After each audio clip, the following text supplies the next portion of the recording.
emission, ang trabaho 150 milligrams, nag-clock yan. Normal cubic meter, or not, mag-clock yan. So you are, kahit hindi mo yun naayos within the year, every opportunity, binigyan ka na hihingan ka commitment ng DNR na dapat in 1 year matapos mo yan, and pagbalik nila after a year, bagsak pa din, masisidio yung planta.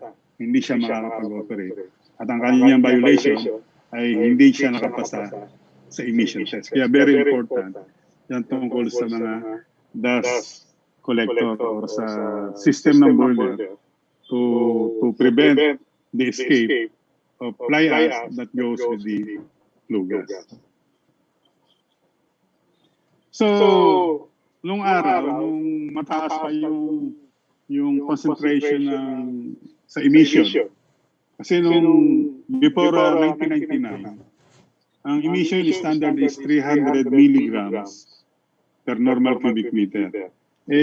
Familiar naman lahat tayo sa bibili ka ng capsule, di ba?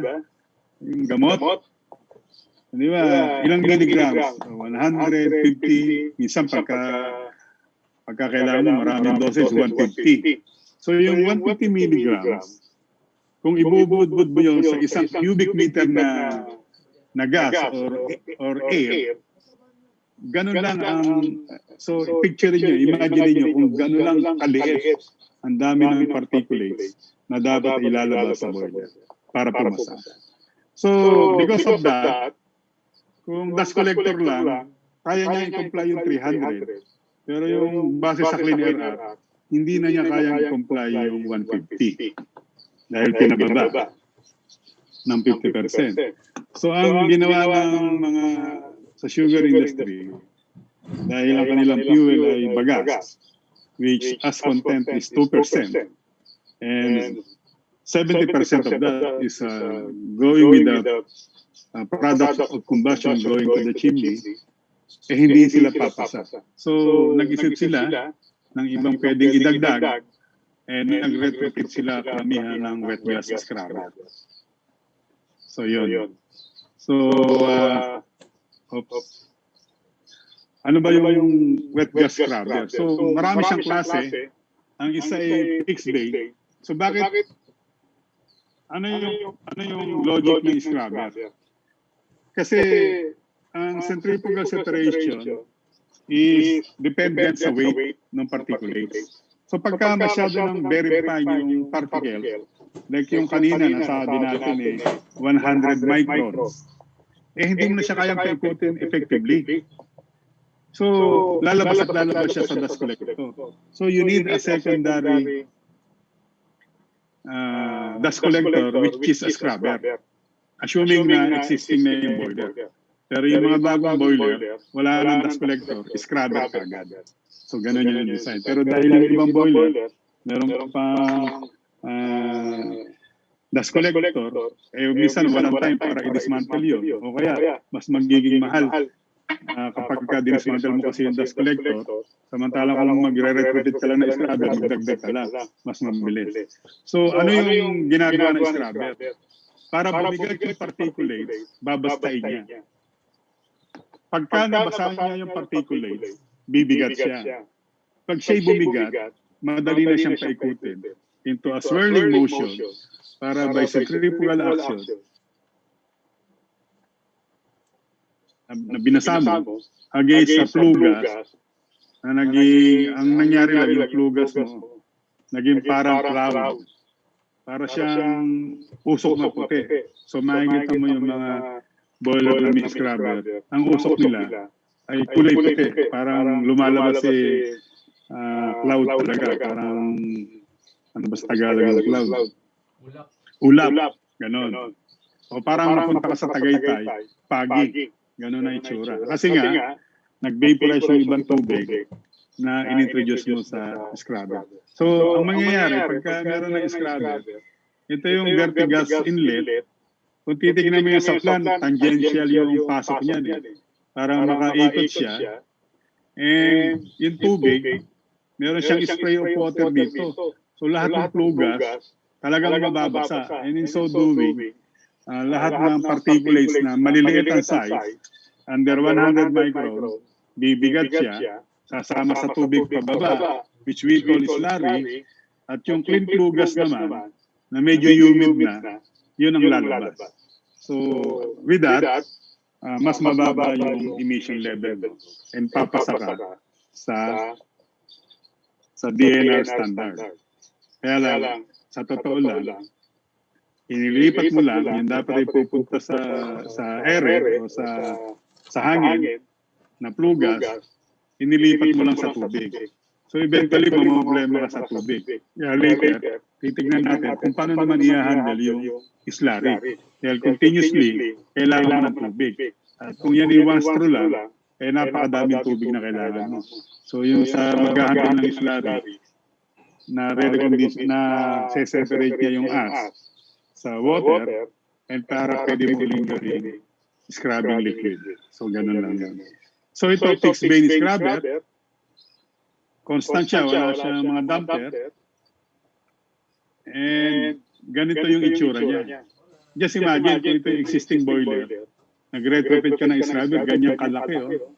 Why? Kasi you need the big size, kasi yung volume ng gas, pagka mainit na, ay mas malaki yung volume niya for the same weight. So para ma-accommodate mo yung certain velocity, magiging malaki yung mga scrubber. And both sides yan, so apat siyang malalaking tangke. Ito yung chimney sa gitna. Ayan. Yan ang chimney. Okay? So meron pang isang type ng scrubber, yung variable throat. Itong variable throat, ito yung throat niya. Itong opening na to, pwede mo siyang i-vary. Ito yung plan, ito yung elevation view. Ito yung plan view. Ito yung sinasabi ko tangential yung pasok. Nasa tagilira, so papaikot siya dyan. Papaikot-ikot dyan yung gas hanggang umakyat papunta sa chimney. Ito. So ganun din yan. Papasok din ng liquid, pumasok dito, bali dito pumasok siya. So itong buong volume na to, puno yan ng spray ng tubig. Dito papasok yung flue gas, so maliligo yung flue gas ng tubig. Papasok siya rito, ito naman damper, depende sa load ng boiler. You can either open it or minimize the opening para yung drop niya is as designed. Kasi ang principle din ito yung drop constant din. So nabasa yung ash, bumigat, bumagsak hanggang sa ilalim, at yung cleaner flue gas, umakyat. So, ganun lang. So again, nilipat mo yung particulates na dapat pumunta sa usok, nilipat mo ulit sa tubig. So meron ka na namang problema naman ngayon sa tubig. Ito yung itsura ng mga scrubber na gano'n. Yung variable throat. Itong variable throat ginagamit kapag yung boiler nagbabari ang load from 50% of the maximum continuous rating or sa 100%. Samantalang yung kanina pinakita kong una, kung siya ay apat, initially dalawa, patatakboy mo kung mababa ang load, at pag-apat, magiging apat na. Samantalang ito isa lang. So, ibig sabihin, mas matipid ito ng konti sa materyales, so mas murang lalabas. Kaya yung ibang installation, ito yung inilalagay. Lalo yung mga load ay varying. So meron pang isa na type ng scrubber, yung tinatawag nilang perforated or sieve plate. Pag sinabing sieve, perforated yan. So meron siyang maliliit na butas, computed yung dami na butas na yan. So pagpasok dito ng flue gas, aakyat dito, dadaan lahat yan dyan. So kung ito'y isa, ito yung unang set, pangalawa yung gitna, and yung pangatlo, so ito yan. Ito yung sa outer, sa center, and then sa other side. And meron siyang ditong parang plate, para lang akayin yung flue gas na ma-distribute. Kasi pag wala nito, lahat ng flue gas dito papasok. So yung papasok lang dito, yung hanggang dito, more or less, diretso dyan. Yung hanggang dito, papasok dito. At yung from here, dito na papasok. So para ma-distribute yung entire volume ng flue gas sa buong perforation ng plate. Kasi yung tubig nag-i-stay sa ibabaw. Water in sa ibabaw. Ito under vacuum. Papunta tong chimney. So ibig sabihin, papuntang IDF and then chimney, under vacuum ito. So yung tubig, nagkakameron dyan ng column of water, mga 50 mm high. Ganon. Pagka nawala yung vacuum, magkukulap, magpapass through doon sa hole. Kaya ang operation niya, binabalance mo para mawala, para laging merong column of water above the perforation. And since pino-force mo yung gas, papunta doon sa 50 mm column ng water, nai-scrap siya. Naiiwan yung particulates. At yung cleaner gas, hindi na kailangan ng swirling, diretso na pataas. Well, ito yung medyo pinakamura sa tatlong scrubber. Kaya lang ang pinaka-efficient ay yung pinakamahal, yung quick thing.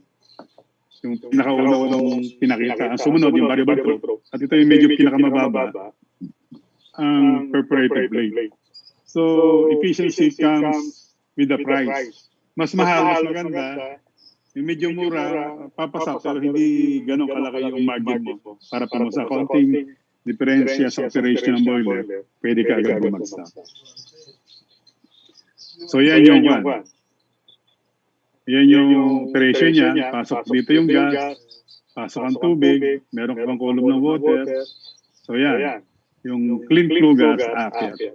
Papunta sa IDF and going to the chimney. So, yung IDF lagi yung nag-create ng vacuum effect.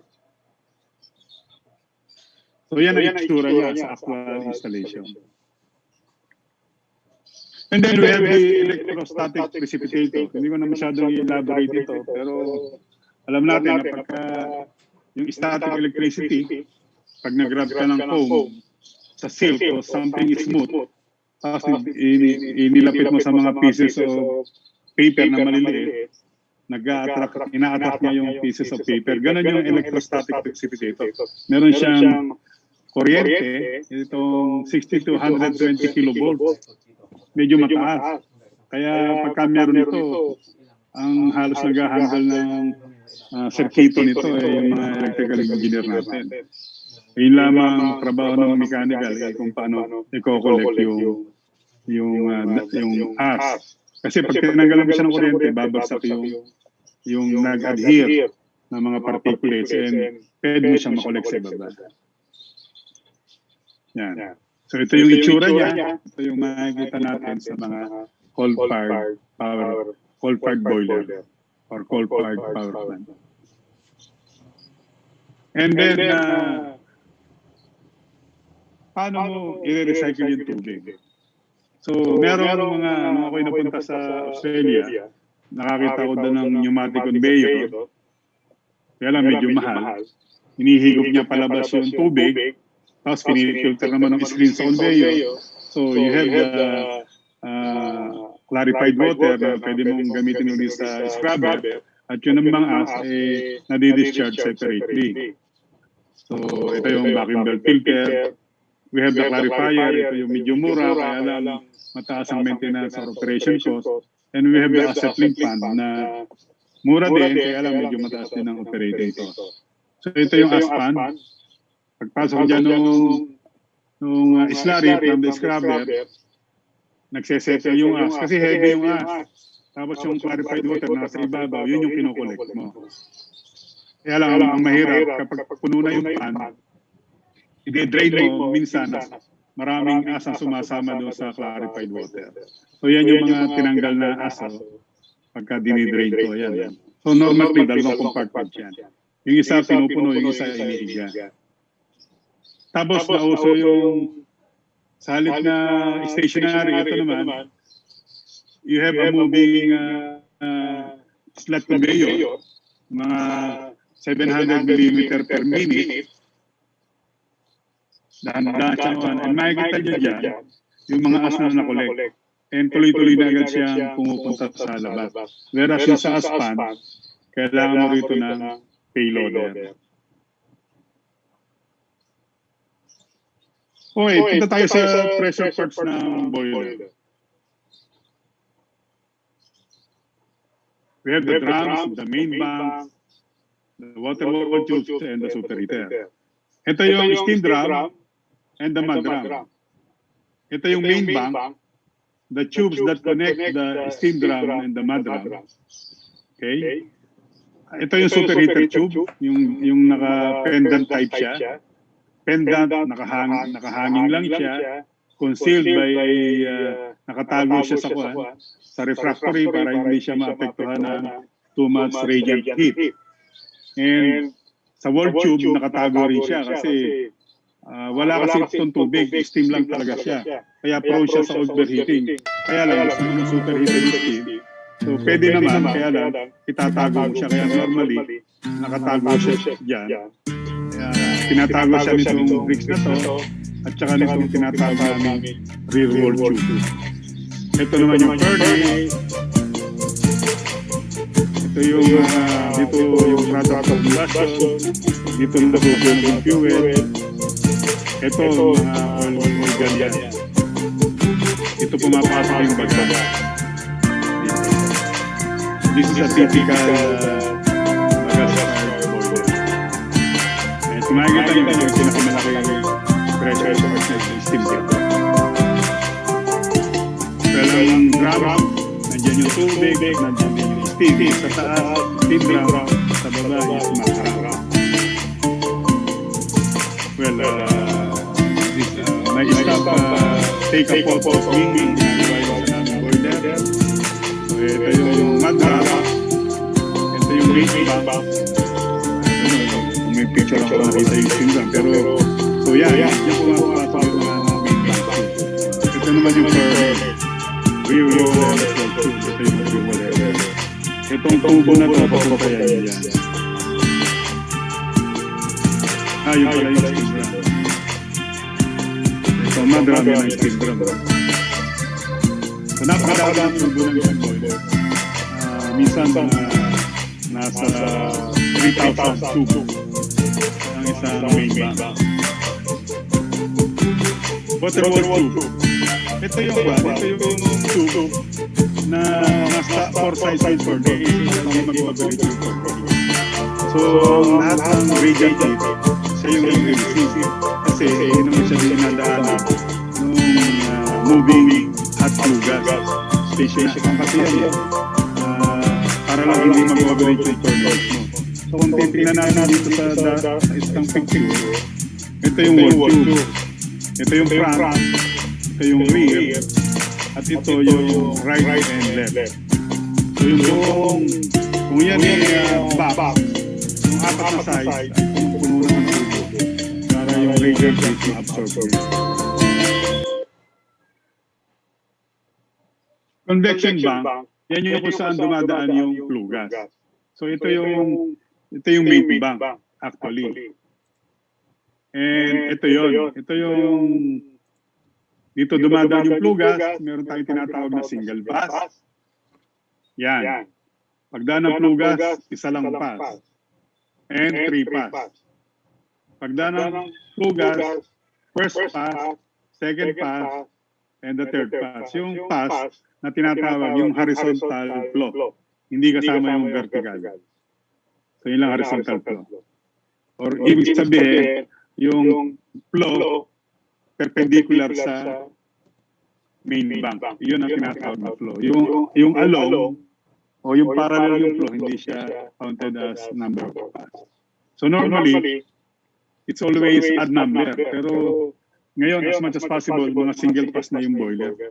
Kasi ito, maraming erosion na nangyayari doon sa point na iba yung direction ng flue gas. Numinipis ay mahirap i-repair. Kasi kwanto refractory to.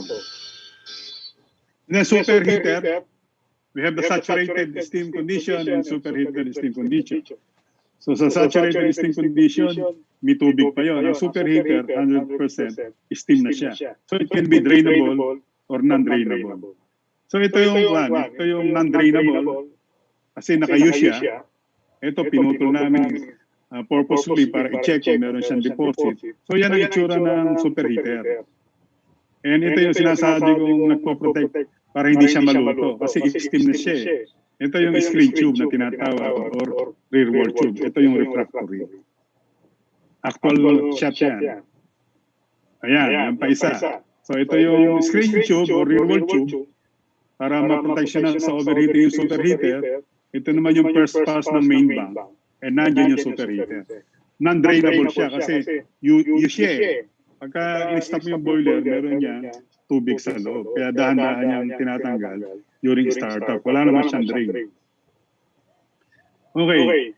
Circulation. Ito yung way para ma-distribute yung heat sa entire pressure part ng boiler. So water circulation prevents heating surfaces from overheating. Meron tayong tinatawag na riser tube, saka downcomer tube. At syempre, mas mabigat ang density ng malamig na tubig, magaan yung hot water, and the difference in density, yun ang nag-create ng natural circulation. So ito yung furnace side, narito yung products of combustion, ito yung direction ng flow ng flue gas, ito yung sa air heater side. So yun ang downcomer. Kasi ang feed water is being introduced sa steam drum. Bababa siya rito sa coldest part ng main bank, dadaan sa madram, yung solids, mag-i-stay na sa madram, and magiging steam, aakyat siya pataas sa riser. So itong kulay pula, more or less, yung riser tube, at yung medyo blue, yan yung downcomer. And ito yung direction ng gas flow, from right to left. And dito pakikita ko kung paano siya nag-flow sa entire pressure part ng boiler. So pasok ang feed water sa steam drum, bababa sa downcomer, yung magiging steam aakyat sa riser, and further dahil merong butas yung madram going sa wall tube header, pupunta rin siya doon. And since yung wall tube mainit, aakyat yung tubig, magiging steam. So lahat ng steam, lahat magkukulek papunta sa steam drum. Yung steam drum, meron niya mga baffles para hindi maghalo yung steam sa water. Otherwise, yung water lalabas sa steam drum, magiging wet yung steam mo. Dapat ang steam at least laging dry. So yan ang circulation sa boiler, which I did based on my experience kasi wala akong nakakitang ganyang explanation during the time na ginagawa ko to sa iba kong textbook. So binase ko lang yan sa actual na nangyayari sa loob ng boiler. So yung steam yan, palabas na yan. Papuntang superheater, kung may superheater at kung wala naman, saturated steam yung lalabas. Ito yung sinasabi ko mga compartment sa loob ng baffle. Yung steam, hindi siya direktang pumapasok sa tubig. Meron siyang baffle plate, and then downward yung paglabas ng steam dito para yung water droplets mag-stay. Meron pa siya uling steam separator dito para paglabas niya, dry yung steam, 100% dry. At yung moisture, babalik ulit sa baba. So ganun na nangyayari yan.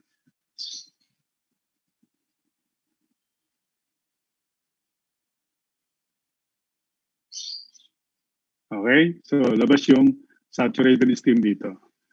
Either going to the superheater or direct to the process. So it is very important na dry yung steam na lalabas sa steam drum. That's why ang steam drum, siya yung pinakamalaking pressure part ng isang boiler. And some steam drum ay mga 5 feet to 6 feet ang inside diameter. Pwedeng tumindig yung medyo hindi masyadong mataas na boiler engineer. Kaya yung mga medyo maliliit, tamang-tamang pasok dito sa steam drum. Yan ang itsurang actual. This is a poster wheeler boiler. Ito yung feeder pipe, feed water. Ito yung mga primary scrubber at yun yung chevron dryer sa taas. So yung steam dito lumalabas, tagilirang ito, paakyat. Ito yung riser. Hindi kita yung downcomer. Ito yung riser. Okay? Ito naman yung tube pabalik sa yung nakuhang na-scrub na water sa steam, dito babagsak. Ito naman yung chemical feed line. Nung batang-batang engineer ako, excited ako makita yung loob ng steam drum. So yan ang itsura niya. So punta tayo sa heat recovery equipment. Kung walang heat recovery equipment, bagsak ang efficiency ng boiler. Kasi dito nare-recover ang mga more than 20%. So dati, 50% lang ang efficiency ng mga gas-fired boiler. By virtue of the heat recovery equipment, napataas nila hanggang mga 70%. Eh yung 30%, yun yung due to moisture eh. Kaya medyo hindi ganun kataas tulad ng mga gas or mga coal-fired. So yan, yung air heater, siya yung nagpapainit ng combustion air. So ito siya. Yung flue gas at 430 degrees C pasok sa loob ng air heater. Sa labas naman yung combustion air. So kita nyo, from 30 degrees C paglabas sa air heater, mga 260 degrees C na siya. Yung naman 40 degrees C na flue gas paglabas, mga 310 na siya. So nagkameron ng heat transfer sa air heater, non-contact. So yan ang itsura ng air heater sa actual assembly. And then we have an economizer. After the air heater, meron pang economizer. Kasi kita nyo kanina, mataas pa yung temperature ng flue gas. Dito naman sa economizer, ang pinaiinit naman dito ay feed water. So yan. So yung flue gas kanina, after the air heater, 310 degrees C, bababa siya sa economizer. Paglabas niya, 180 na lang siya. Yun naman tubig, papasok dito, galing sa deaerator, boiling point na nga siya, more than boiling point, 115. Paglabas dyan sa economizer, 220 degrees C siya. So nag-increase siya ng 100 degrees C. And yung flue gas na 310, 180 na lang. Ito yung desirable temperature ng flue gas going to the chimney or the scrubber. In so doing, na-scavenge mo yung heat na dapat ay pupunta na sa atmosphere. Ito yung actual picture ng mga economizer. Yan yung mga pins. And makikita nyo, yan yung mga serpentine tube. Serpentine, parang sawa, endless siya, pabalik-balik lang.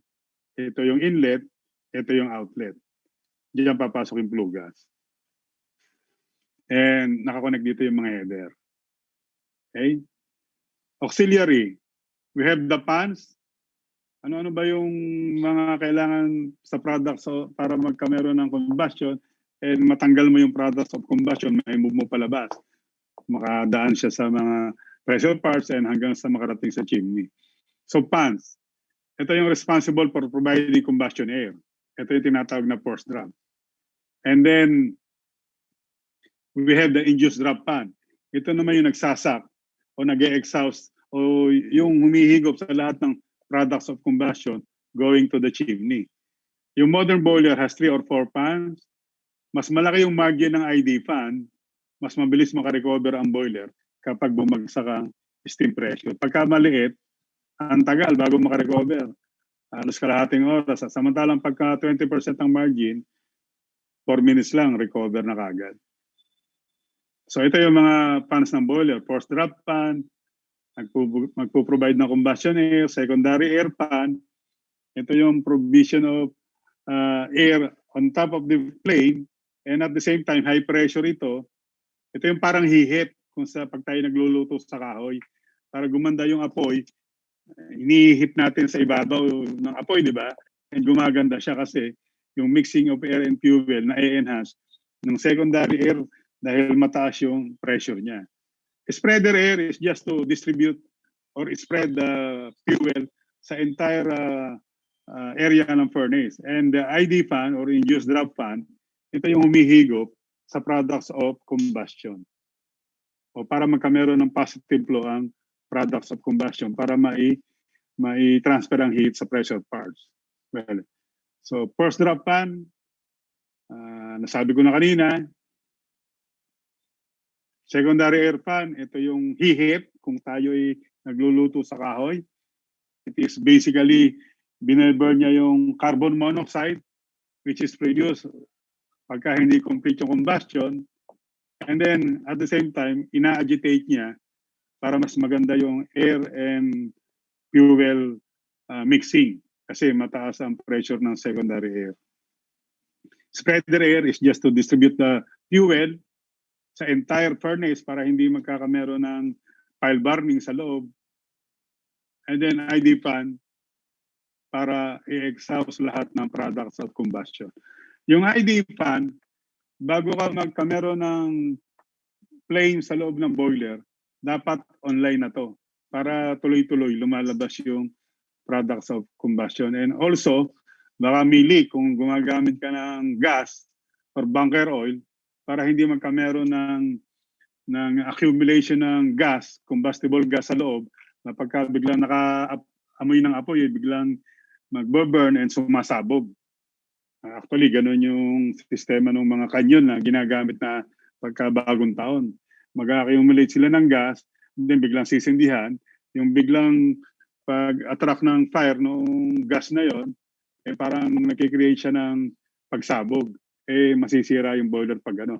Kaya kung tumatakbo yung ID fan, walang concentration ng mga ganong combustible gas sa loob. Feed water pump, ito yung nagsusupply ng tubig kasi continuously nag-evaporate yung tubig. And then, ano nangyayari sa boiler pagka siya ay mainit na? Okay. A boiler engineer, by the color of the flame, can more or less say maganda yung combustion sa loob. Pagka ang color ng flame ay mapula-pula, dito sa zone na to, malamig yung apoy. Ito yung apoy na nakikreate pagka yung mga fire eating sa mga circus, yung nagbubuga ng apoy using alcohol, hindi masyadong mainit ang apoy niya. Pero, di ba sa kandila, nung maliit kami, yung daliri namin, kinawa namin sa flame. Pero pagka itinagal mo doon sa medyo yellowish ang flame, mainit yun, masusunog ka doon. So habang ang flame ay halos nagiging invisible, from yellow na nagiging dazzling white, yan ang mainit. Kaya yung acetylene, torch, pagka siya naging bluish white na, yun ang mainit. Pero pag siya mapula, hindi makatunaw ng bakal. So more or less, ito yung approximate temperature base sa color ng flame. Yan. And normally, yung flame na nakikita natin sa boiler ay naandito sa yellow zone. Light yellow and yellow. Pag siya naging orange, bumabagsak na yung temperature ng flame o ng combustion. And ito yung itong mga temperature dito, nung nag-commission kami nung isa naming boiler sa dating kong kumpanya, ito yung mga nakuha ko. Sa furnace is around 950 degrees C. Nung siya tumaas, na-absorb ng ibang wall tubes, ito yung wall tubes mo, bumagsak siya ng 772. Nung dumaan siya sa superheater, yung 772, naging 550. Nung dumaan siya sa main bank, bumagsak siya sa 379. Pagkataan niya ng air heater, bumagsak siya sa around 280. Pagkalagpas ng economizer, naging 180 degrees na siya. So just imagine, yung dating 950 degrees C, nakuha lahat ng boiler yung heat, at ang naging residual heat na lang going to the chimney, which is actually the waste heat. Ito yung pinakamataas na loss. Kung heat balance ka sa boiler, itong heat na to. By virtue of economizer and air heater, napabagsak niya rito. Otherwise, kung wala itong dalawang heat recovery equipment na to, itong 379, ito yung pupunta sa atmosphere. And mapapansin niyo yung ID pa narito. Ito yung nagkikreate ng drop sa buong system. Ang force drop, siya nagsusupply ng combustion air. Dito bumabagsak ang fuel. So pakita ko na sa inyo kung ano nangyayari. So pagka meron ng apoy sa loob, ng kaunti, natakbo na IDF, nagpatakbo ka ng force drop, so meron ka ng combustion air, After the air heater, pupunta siya sa ilalim. So magkakameron ka rito ng combustion. Pagka stable na yung heat, makikreate mo na yung temperature na yan. And tataas yung flue gas o yung products of combustion, papunta sa upper portion ng furnace, dadaan superheater and main bank, bagsak sa air heater, dadaan sa economizer, and then this is the dust collector. Para pagpunta sa chimney, ay mababa ang particulate level mo.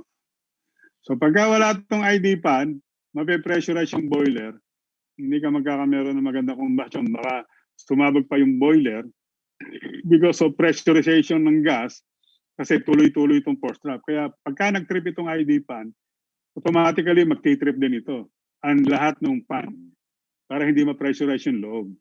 Problema, mawawalan ka ng flame. Kaya mahirap pagka nagkameron ng tripping sa boiler. So yan po yung kwan.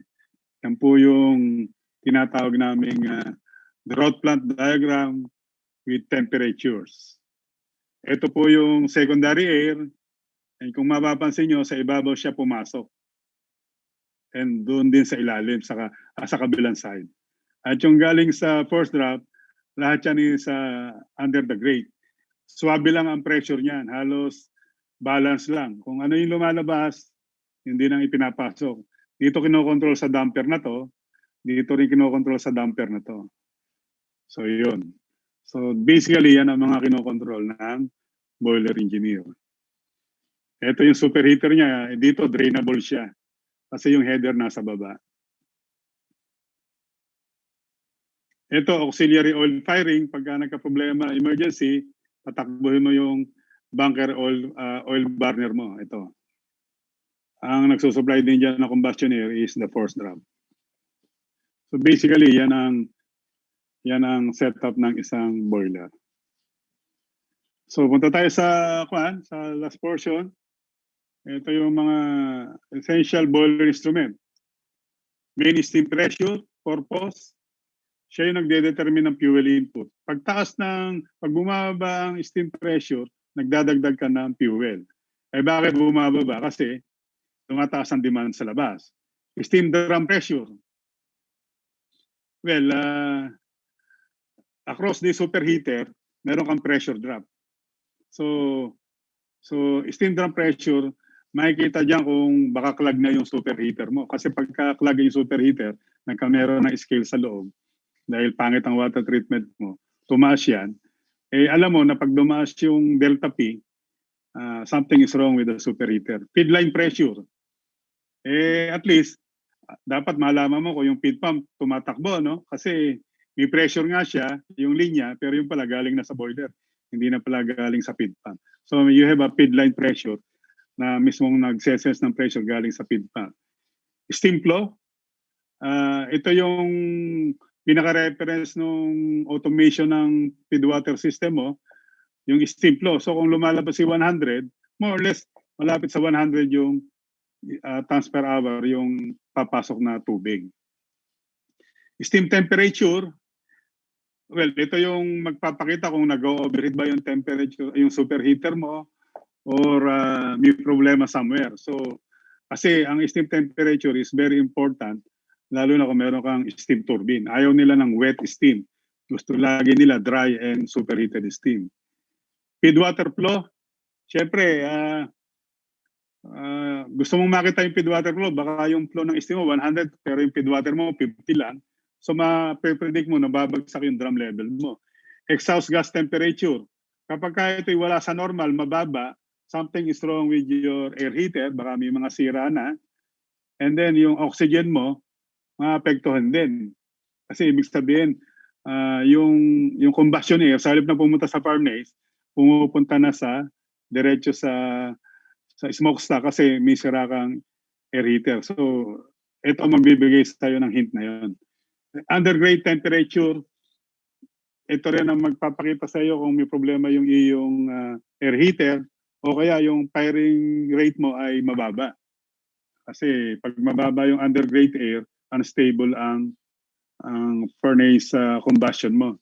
Mas gusto nung furnace yung mataas na temperature from the undergrade or ibig sabihin yung combustion air. Drum level, ito yung minamantini lagi ng mga boiler operator, regardless kung ilan yung generation. Dapat ang drum level is nasa safe zone. And then, dahil hindi tayo magre-rely basta sa tao, merong mga low water level trip. Sometimes naman, pag nag-rely ka dyan, hindi inintindi ng operator, hindi pala ito nagtrabaho, patay din yung boiler. So katulong to ng tao, pero dapat hindi nagre-rely yung operator dito lang. Excess oxygen, ito yung nagpapakita kung sobra yung combustion air mo. Yung air and fuel ratio na tinatawag natin. Normally, 6% ang maximum excess oxygen na mag-i-indicate sa flue gas. More than 6%, sobrang madami ka ng hangin na pinasok, lumalamig yung combustion, na-over capacity lang yung ating ID fan kasi sobra-sobra yung pumapasok na combustion air. Furnace pressure, ang furnace dapat laging slightly below the atmospheric pressure. Medyo negative siya ng konti para yung heat hindi lumalabas dito sa mga portholes ng boiler. Tsaka hindi na pe-pressurize yung furnace. Alam nyo, yung furnace ng boiler, humihinga siya eh. Kasi mga 60 feet yung height niya. So just imagine kung na-pressurize mo siya, kahit mga 10 kPa lang o 2 kPa, mararamdam mong humihinga yung tubo. Ibig sabihin, gumagalaw. Drop at ID fan inlet, dapat lagi itong meron kang standard na below negative lagi ito. Kumbaga, normally, mga negative 1.5 kilopascal. Pag bigla yan naging negative 1, baka may leak sa iyong dust collector or sa air heater. So, mahalaga to. And pagka bumagsak yung drop, hindi maganda yung combustion sa furnace. Overfire, ito naman ni minamanually set during commissioning. Kailangan lang itong makita para baka may problema na yung pan mo, overfire air fan. Distributor, baka mamaya. Structures or materials help you identify a problem or the cause of a problem. Again? Simplify mo nga yung question. If you could share an experience in which inspecting equipment, structures, or materials help you identify a problem or actually the cause of the problem. Okay. When we have a long shutdown of the boiler, and normally ang kinatatakutan mo lang yung problema sa boiler is tube leak. When I say tube leak, pwedeng mag-leak ang steam kung sa steam side siya sa superheater or water pagka hanggang main bank, tubig lahat yun. So ano yung mga tinitingnan namin para ma-predict namin kailangan ayusin to? Pag yung tube ay nagkameron ng bulging. Kumbaga sa babae na buntis. Kasi yung bulging, yung medyo lumaki. Ibig sabihin na pag ang tube ay nag-bulge, na-overheat yung portion na yon. Kasi ang tubo, strong lang siya pag tama yung temperature. Pero once na na-overheat siya, lumalambot siya. And with certain pressure inside, nagbabulge siya. So pag nakakita ka ng ganon, yung portion na yon, you have to replace it by the same tube. And actually, you have to provide a good welder kasi pagka hindi magaling yung welder, pwede siya mag-fail. So ibig sabihin na makikita mo yung visually. And medyo mahirap. Kung paano mo yung titignan, yun ang challenge doon. Meron pang isa, kumbaga nag-partial retubing ka ng boiler. So bago ilagay yung tubo, i-inspectionin mo isa-isa yun. Siyempre, hindi ka doon makaka-experience ng bulging dahil hindi pa siya na under heat and pressure. Pero ang makikita mo doon, dent. Dent tube, D-E-N-T. Ang dent tube, yung sa handling, napapabangga sa mga corner ng I-beam o sa mga tip ng bakal na matulis na magkakameron ng dimple. Yun ang ibig kong sabihin. Pagka may dimple yung tubo, pagdaan ng tubig doon, syempre, anong mangyayari doon sa dimple? Kumbaga, sa loob ng pisngi, laging tatama ang una ng dila, yung dimple, di ba? O kaya meron kang, anong tawag doon, yung meron ka sa pisngi na nagsuswell. So pag lagi yung tinatamaan ng tubig, ninipis yun, and eventually, mabubutas. So yun ang mga hinahanap namin during inspection sa pressure part. Basically sa pressure part. The rest, puro erosion, corrosion, gano'n. Or clogging sa mga dust collector, gano'n. Alright. Very challenging ang maging boiler engineer. 20 years akong boiler engineer, mahigit.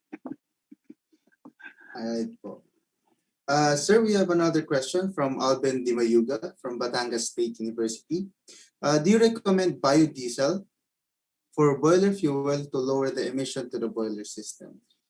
Again, do you recommend biodiesel for boiler fuel to lower the emissions to the boiler system? Okay, salamat sa tanong. I started my career as boiler engineer. Ang fuel namin is diesel. Because that time, 12 pesos lang yata per liter. Pero naging 30 pesos per liter na, kahit siya pa yung pinaka-clean ang emission, parang hindi na economical, hindi nakikita yung planta. So we went to bunker. So ibig sabihin, ang consideration ng fuel is unang-una yung price ng fuel. So, and then you have a dust collecting system to make sure na kumbaga medyo mataas ang ash content ng fuel, ma-arrest naman ng dust collector. So and yung diesel fired, malimit nagkakaroon yan yung nagkakameron na explosion. Kasi sometimes, pag nag-fire ka ng burner niyan, kumbaga, tumaas na yung pressure sa pinakamataas na level niya, mag-automatic cut-off siya.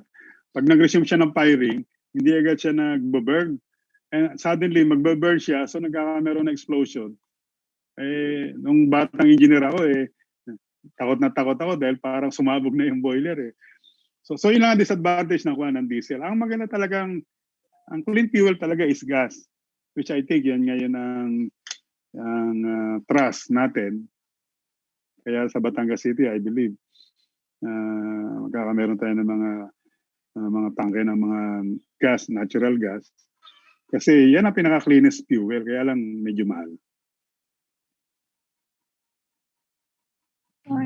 Sir, may isa pa po tayong tanong po from Mark Milinio Salapari from LPU po.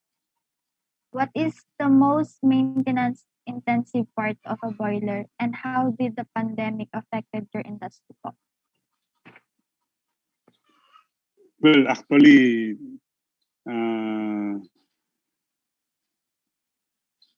yung sa if you have a scrubber system, yung lahat ng equipment na nag-handle ng ash and fuel, yung bagas, sila yung medyo kailangan lagi ng cleaning. Yun namang inside ng boiler, makakapasok ka lang dyan pagka matagal yung outage. Pero pagka mga one-day outage lang, mainit pa yan. Bago kasi lumamig ang boiler, pagka gradual yung cooling, it takes mga 2 days. Pero kami, pagka talagang aberya, we need to again resume. Sometimes, mainit pa, pinapasok na namin There was a time na naluto na yata yung mata ko kapapasok sa loob ng furnace na mainit pa. Talagang susukuan mo yung trabaho niya kung hindi ka dedicated. So yun, yung cleaning ng mga as plant saka fuel plant, yan ang medyo laging madumi. Okay? Okay na ba yung sagot ko? Okay po. Okay po, sir. Okay po. So that's it for our first open forum. Thank you for those who raised their questions, and also thank you po ulit, Engineer Turno. And now to present the Certificate of Appreciation. All right. Certificate of Appreciation.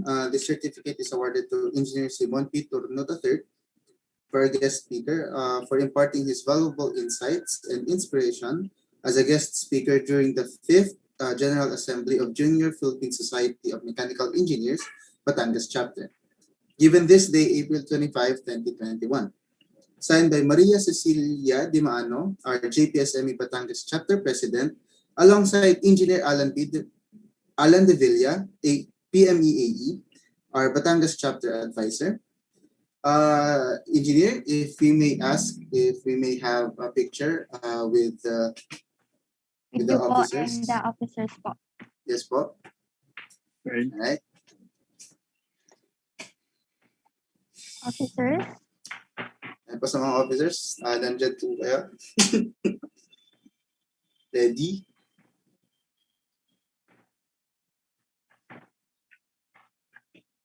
So, ready na po lahat. Ready na po ba? Okay. Okay. 1, 2, 3. Isa pa po. So, 1, 2, 3. Okay, that's it po. Thank you po ulit, Alright. Engineer Thank you po so Turno. much. Kaya gusto ko lang greet si Engineer Sammy Perez saka si Sir Alan bago ko umalis. Hello, Can I sir. leave Hello, na? sir. Engineer Sam.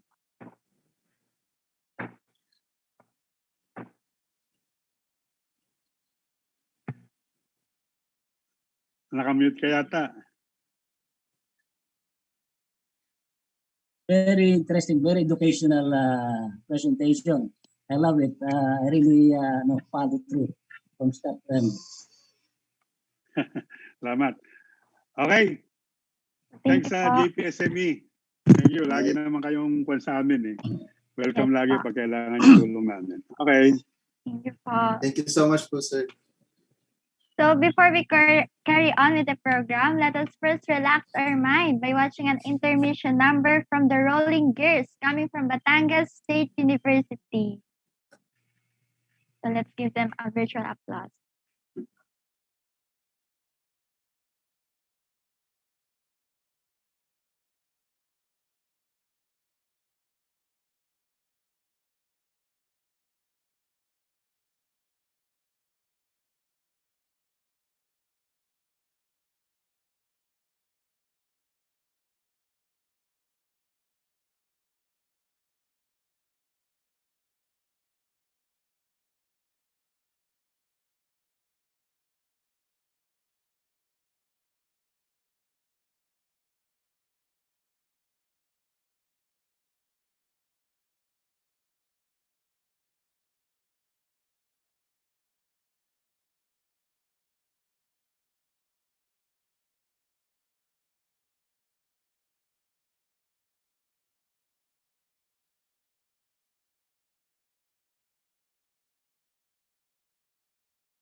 All right, and now let's welcome Kyle Franco Soriano from Lyceum of the Philippines University, Batangas.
And lastly, for our first set of intermission number, we have Mitzi Jane Anunuevo from University of Batangas.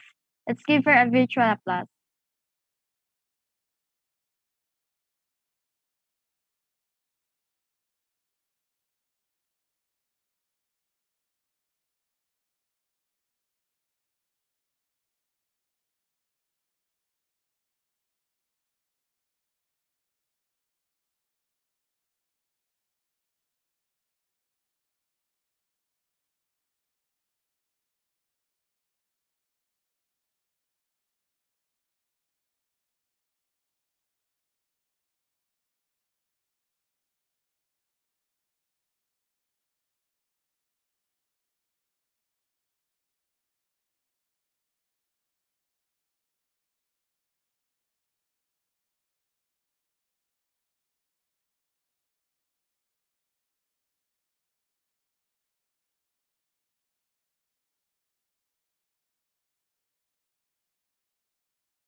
Okay, baka ikaw yung napasayaw na dyan.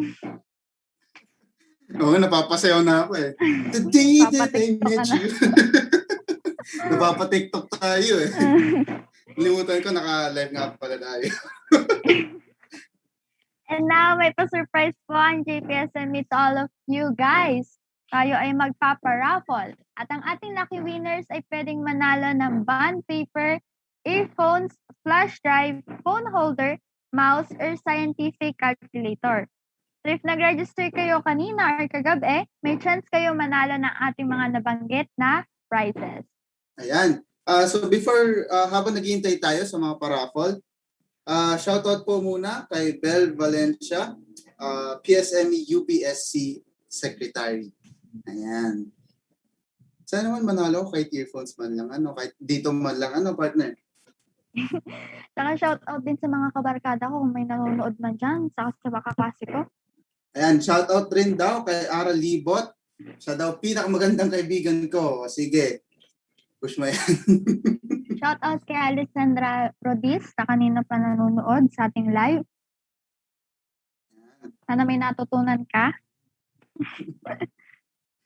Sino kaya ang mananalo? Pinaka-first winner natin. Pinaka-first pa. Ang ating first winner ay mananalo ng bond paper. Ayan po. May pang plates na. May pang problem sets na. Wala na maging rason para hindi gumawa.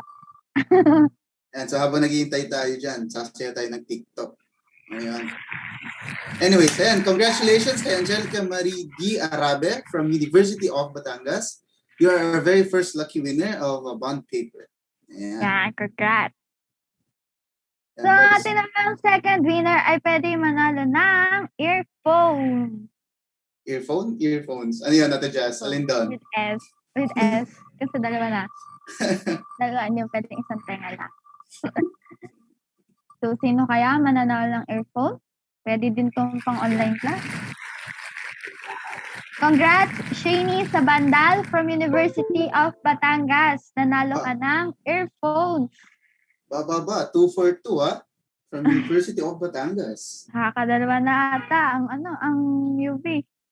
Okay. Ang host kaya matatawag, Char. Sana naman. Sana. Ayan, so for the next, earphones ulit. Sino kaya?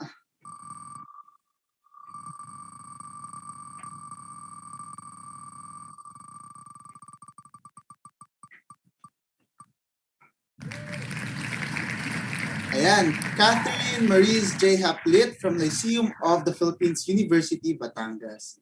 Ikaw po ay nanalo ng isang earphone. Earphones ba? Flash drive? Earphones pa yan. Pangalawang, di ba? Okay. Sige. Pagbigyan na. Kanila na. Kanila na. Sa nila Okay na. Marami pa tayong chance, partner. Yan mo na. Huwag niyo din kakalimutan mag-comment sa comment section ng ating hashtag JPSME-Batch5GA at mag-like din kayo ng ating FB page para manalo din kayo sa ating raffle. Kasi isang wheel of names at saka isang comment picker ang ating pwedeng pagbasihan kung sino ang mananalo sa raffle. Yan. So ito naman po, mananalo ay para sa flash drive. Yan. Sino kaya mananalo ng flash drive? Mahal din ngayon ang flash drive eh. Ayun. Ang Batangas State University, nanalo ka ng flash drive. Georgian K. A. Garcia. Congratulations po. Congrats! At For ayun claiming naman, po ng prizes, please do contact Sharina Catherine Pasno po. Sharina Catherine Pasno. yan po, for claiming of prizes. Now, Yan po. sa comment picker naman tayo mamimili. And so kapag hindi ka pa nakapag-type ng hashtag JPSME-Batch5GA, ay siya. Mag-comment na agad kayo dyan. Malay nyo, kayo nang mapipili. Minsan lang to. Minsan lang magpa-raffle nang hindi recitation ang niraraffle. Mismo. Dito lang talaga hindi ako kinakabahan. Actually, nag-spam na ako sa comment section. Malay mo naman. Sinadad ko na din kanina. Muna na ako. Ay, ganun ba? Yan. Hindi tayo sabay tuloy. So, shout out sa ating sa aking mga kaseksyon. ME 310, University of Batangas. Kung nanonood man kayo, shout out Yan. sa inyo. Shout out din sa ME 25 ng University of Batangas. Yan, section namin yan. Shout out din sa mga officers natin, syempre. Wala tong event na to kung wala sila. Totoo. At ayan na. Nag-filter na. So sa ating comment picker, pwede po kayo manalo ng phone holders at saka po ng mouse. Ayan, So, shower out comment daw lang po. kayo. Shout out daw po kay King Philip de Chavez. Yan. Yan ang ating external. Vice Vice President of President. External Affairs of Yes. University of Batangas. ME Department. Ayan po. So ayan na. Yan na. Alright, congratulations, Jayan De Leon. Yan po, ikaw po ang unang nanalo ng phone holder. Congrats! Nanalo ka ng phone holder. Congratulations. At ayan po, pa-shoutout daw po kay Clyde Lucero, galing kay President. At ang ating second winner ng phone holder ay si Marvin Razon Noche. Congrats sa'yo, nanalo ka ng phone holder. Partner, may tanong ako, what if hindi sila nag-chat kay Ate Sharina? Atin na lang yung price nila. Ate na lang. O sige ha. Tatandaan ko yan. Nasa atin na lang yung price. So, ang ating last na lucky winner ngayong first set ay mananalo ng mouse. Yan. Wow, congratulations, John Dave Martinez. Ikaw po ang nanalo ng mouse. Congrats! And pa-shoutout daw po sa Avengers Tipos Solid Left at Solid Left. Kapit ng GGC daw po. Ayan. Shout out daw po Okay, sa hello Solid and Left once at Tropa Pits ng GGC. Haba naman nun. So again, for claiming of prizes po, please do Please do contact Sharina Catherine Pasno. At pag hindi nyo po makontak si Miss Sharina, pwede nyo pong kontakin ay ang mga BODs po ng inyo pong organization po. Ayan. So last shout out before we continue. Shout out daw po sa third year ng UB. Yan, sabi ni Bel Valencia, gawa na po tayo ng final project. Alam Galing ko po sa yung final secretary. project na yan. Ayan, yung final project niyo raw po, galing kay Secretary. So that's it. Going back to the program, let us listen as our next guest speaker talks about mechanical engineers' roles and responsibilities. He is a professional mechanical engineer with almost 35 years of experience in petroleum engineering from one of the world's largest offshore oil field operated by Saudi Aramco, Saudi Arabia. He was a member of the DOE, Psme, IIEE Power Audit Task Force Group in 2016, a member of the National Constitution and Bylaws Committee in 2018, 2019, and 2020. A recipient of the Most Outstanding Mechanical Engineer Award in the field of petroleum engineering. He is the Senior Advisor of Psme Batangas Chapter and served the National Psme as Vice President for Luzon in 2018. He also served as an interim Vice President for External in the Unification of National Psme in 2019-2020. He was a founder and president of the Batangueño ng Saudi Arabia and Ras Tanura Overseas Filipino Workers Association and former overall chairman of the All Filipino Community and Sports Commission. He was awarded as the Outstanding Migrant Worker Medallion by the Philippine Embassy in Riyadh. Let us all welcome Engineer Simeon P. Perez. Let's give him a virtual applause.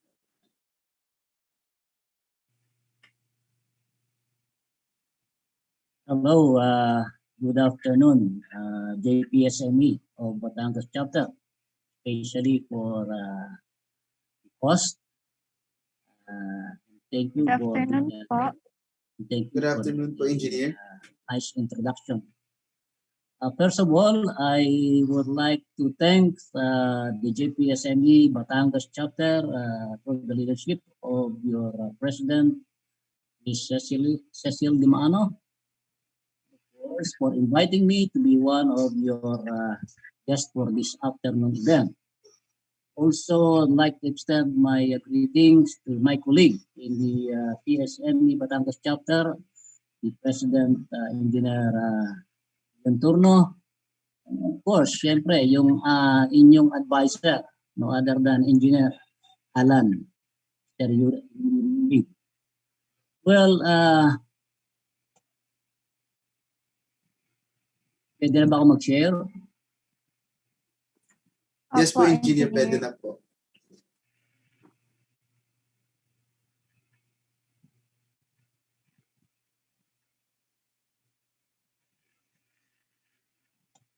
Okay, can you see my presentation? Yes po, Yes po, Engineer. Okay. Good. Well, as you can see, most of my experience, almost all of my experience in petroleum engineering.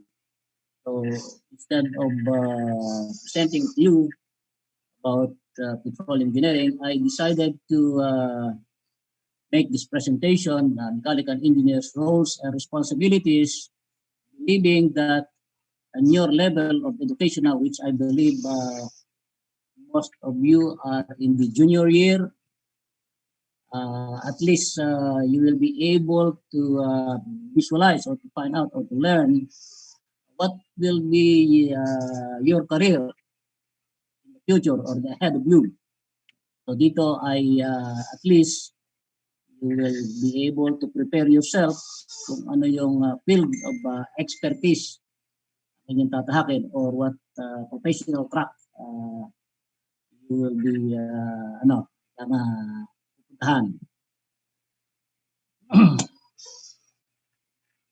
What is the objective of this presentation?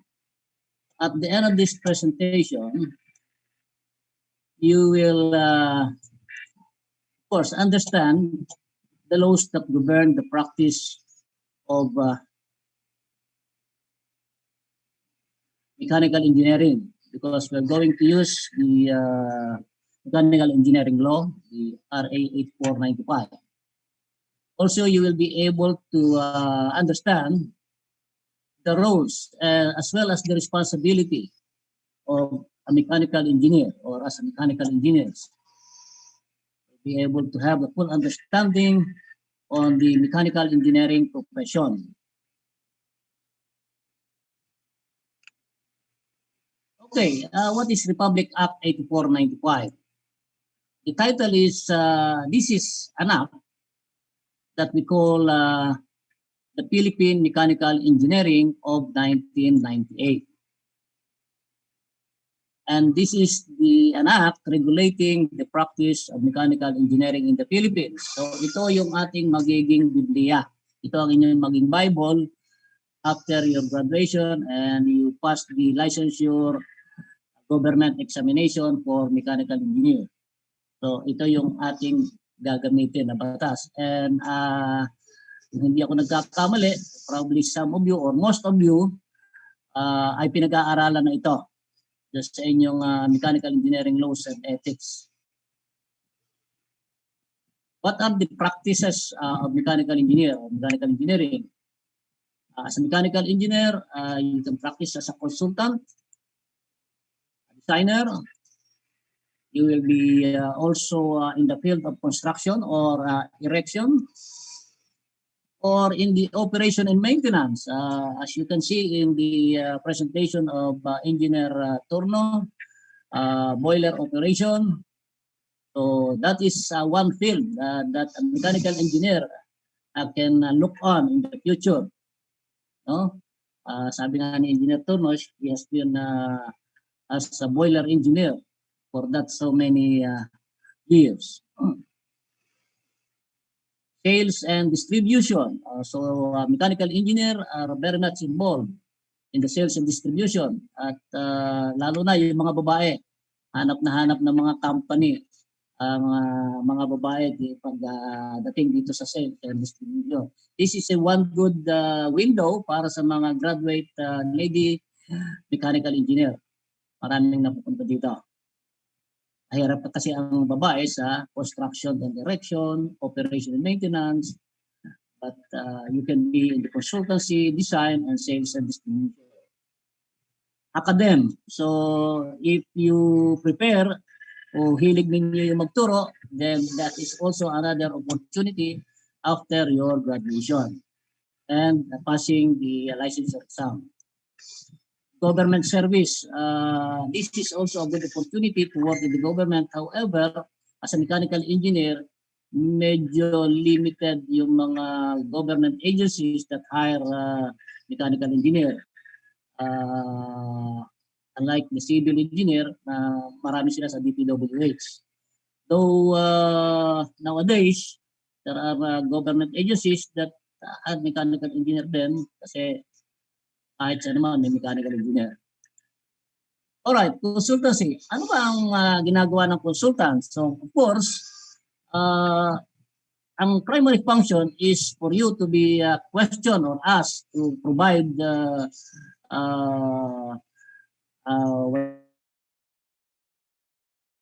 what's called advice or recommendation on the field of mechanical engineering. And in this view, in this slide, you will be able to see that the consultant is discussing with his or with the people in the plant or in the company, repairing on the drawing. So as a consultant, diyan mo talaga ipoprovide lahat ng iyong nalalaman in the subject matter or in the field of expertise that you have. You cannot be a consultant in any field of mechanical engineering na hindi ka expert or hindi ka well-versed. So, mahirap yung tayo ay magiging consultant doon sa very raw ang ating expertise or ang ating experience. Consultation, yan, sinasabi dyan, no? Consultation, that will be the duties or the function. Evaluation, you have to evaluate the project. Investigation, investigate of any issues of concern raised to you by your client. And investigation and the management services requiring mechanical engineering knowledge. In the design, engineering design, preparation of plans, specification, and project studies or estimates for mechanical equipment, machinery, or processes of any mechanical works, projects, or plans. So dito, as a designer, if you remember, yung iba may draftsman. So nowadays, wala nang draftsman. Diyan na ngayon pumapasok ang designer. So the designer, with the help of the engineer, kasi though you are engineer, your function is a designer. So you and your engineer will discuss what are the things that need to be done in a specific project. So ibibigay niya sa iyo yung scope, and then the designer will do all the design and in the design drawing. And included as your function is the material take-off, or what we call the material estimates or estimated cost. Construction and erection. So you will be able to do some management or supervision. So you can be a supervisor, you can be a project engineer, or can be a project manager of the erection and installation, alteration, testing and commissioning of mechanical equipment, machineries, or processes in mechanical works, projects, or plants. So itong construction and erection ay a very wide field. You will ensure that you will be able to follow or kailangang masundan ninyo at magawa ninyo whatever is in the plan, in the scope of work, in the specification, and other things that are part or included in the package in terms of erection and construction requirements.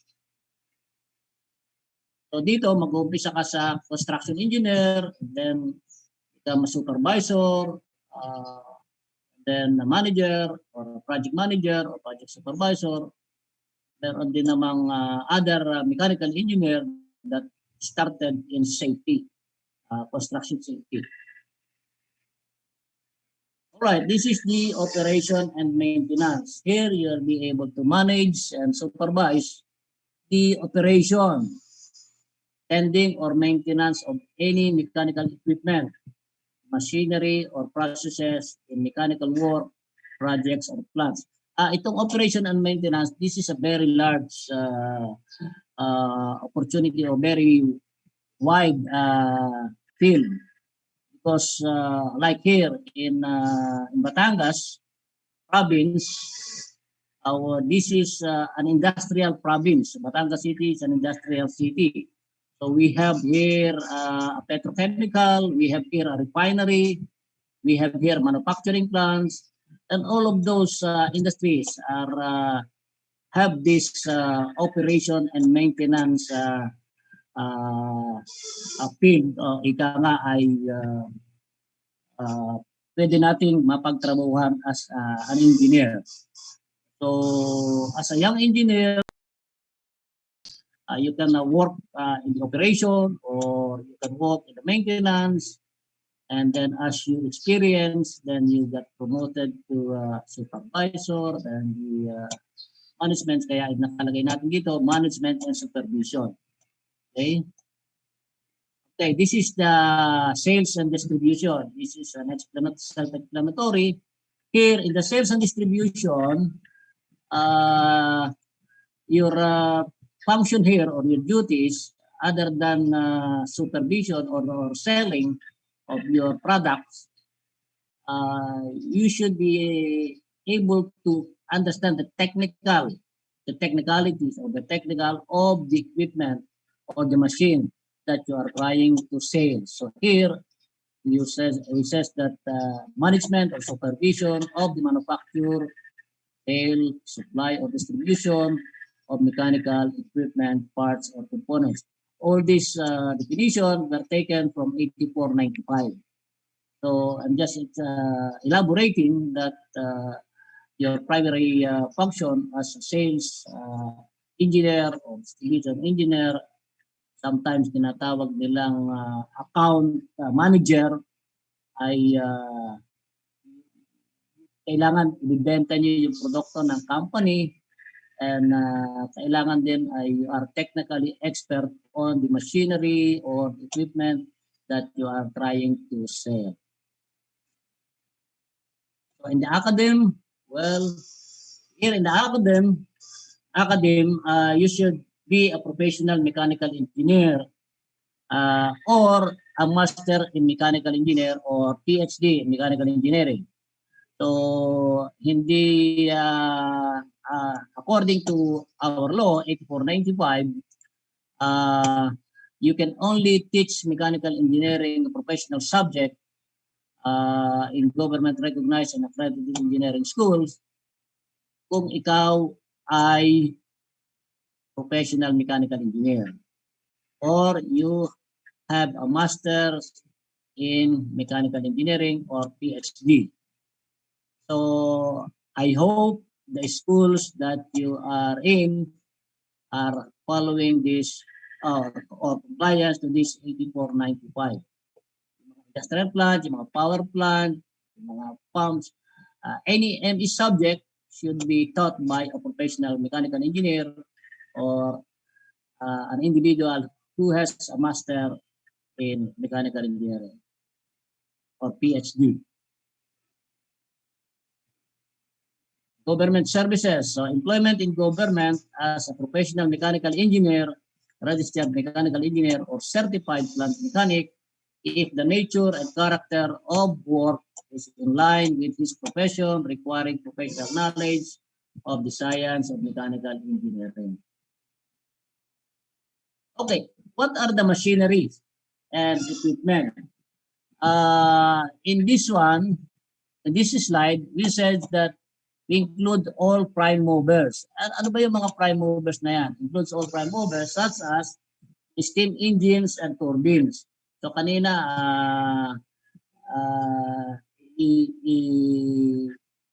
pinresent ni Engineer Turno, one of these. You have the internal combustion engines and gas engines and turbines. So ito yung mga mechanical equipment and machineries, the steam generators such as boiler and furnaces. Okay? So itong mga equipment na ito, itong mga machinery na ito, I think you are already at your level, you are a junior or senior in mechanical engineering, you are very familiar na sa mga names na ito. No? Okay, another machinery or equipment is a heat exchanger. So what are the heat exchangers that we consider? The cooling towers, the kilns and dryers. You will see this in the, kung sino sa inyong mayroon dyan sa mga feed mills, you will be able to see this. Yung cooling towers naman, lahat ng industry, halos meron yan. Lahat ng process, meron yan. Coolers and heaters, ito, meron din ito. Okay. The materials handling equipment. So these are the cranes, okay, the pumps, conveyors. Mr. Turno, Engineer Turno, I heard from his presentation that they built almost about 1 kilometer length of conveyors na ginagamit nila sa bagas. Then you have hoists, elevators, escalators, mechanized dump waiters. So itong mga equipment na ito ay set sa mga hinahandle ng mga mechanical engineer. Heating, and then air conditioning, ventilating, and refrigeration equipment and machinery.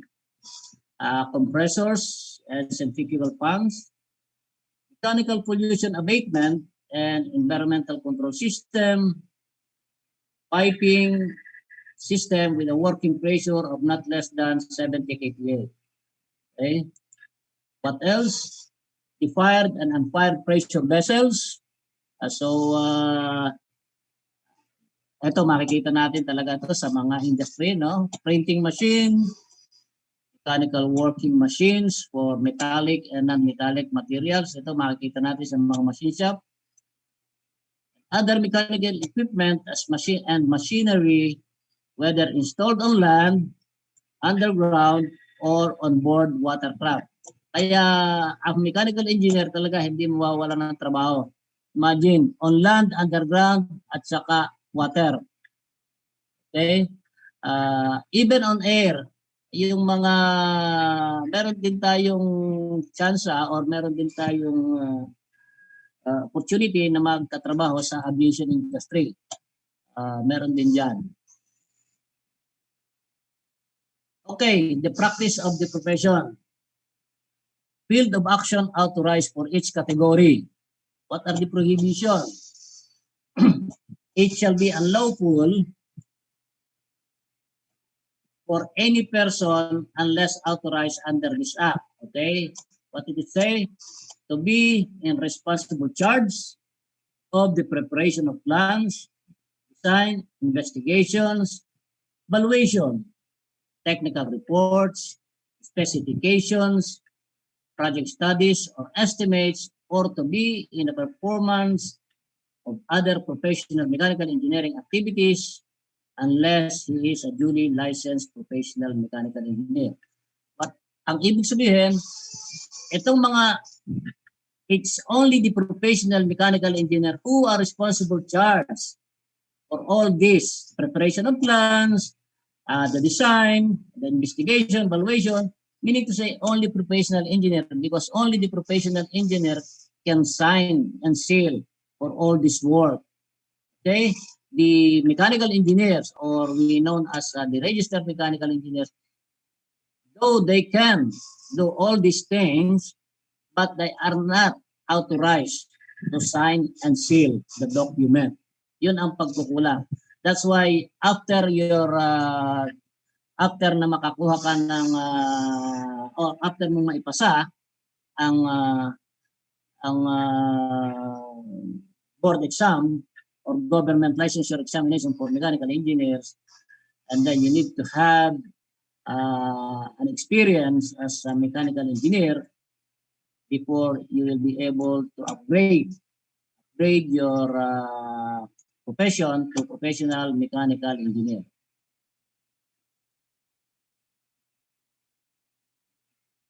Okay, to teach professional subjects in mechanical engineering, nasabi ko na ito kanina, courses unless he is a duly licensed professional mechanical engineer, master's degree or doctorate degree holder in mechanical engineering. Yun ang required to practice the profession. Okay?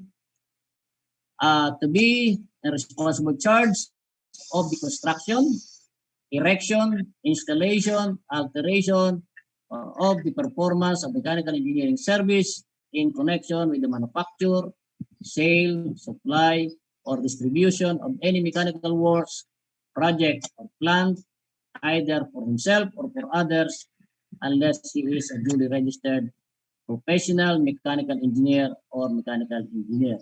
All right, so kasama ang mechanical engineer here, but the one who should sign and seal should be a professional mechanical engineer for all these function to be a responsible charge. Construction, erection, installation, alteration.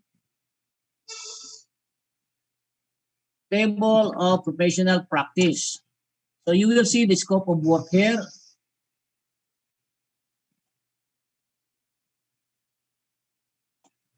To operate or tend or maintain or be in charge of the operation, tending or maintenance of many mechanical works and projects and plants.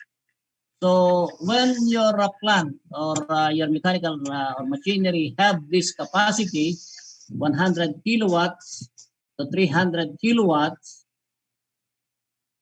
CPM can sign for this or is sufficient to handle this capacity ng mga machine, ng makinarya.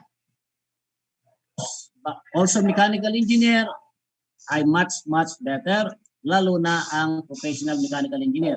What I'm trying to say here, for this capacity or for this load, at least you are a CPM, you are a certified or you are a registered certified public certified plant mechanic. For the capacity of above 300 kilowatts up to 2,000 kilowatts, CPM is not allowed. However, mechanical engineer is the minimum authorized over this. Of course, PME ay lalo ng eligible or authorized to handle. Above 2,000 kilowatts, ito yung mga malalaking planta na, CPM, hindi pwede. Mechanical engineers, hindi pwede. Only professional mechanical engineer. And in the big plant or in the big manufacturing plant or big industrial plant or plant, they need one professional mechanical engineer for every shift of operation. So meaning to say, they need 4 if their operation is round the clock. Kasi ang shift may 3 shift and 1 is always on the off. So kailangan ang isang planta ay merong PME when the capacity of the load is more than 2,000 kilowatts.